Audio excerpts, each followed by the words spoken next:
এই যে মা পাইন ফরেস্টে এসে দীর্ঘ পাহাড় ভেঙে উপরে উঠে আসছে। এই উপরে পাহাড়।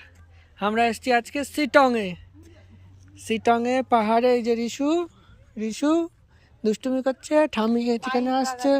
এই যে পাইন ফরেস্ট, উপরে চারিদিকে পাইন পাইন পাইন, সব পাইন।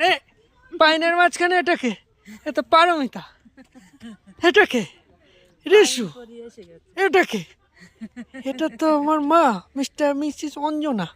আর এটাকে আরে এটা তো সুদীপ্ত। সব একসাথে আড্ডা।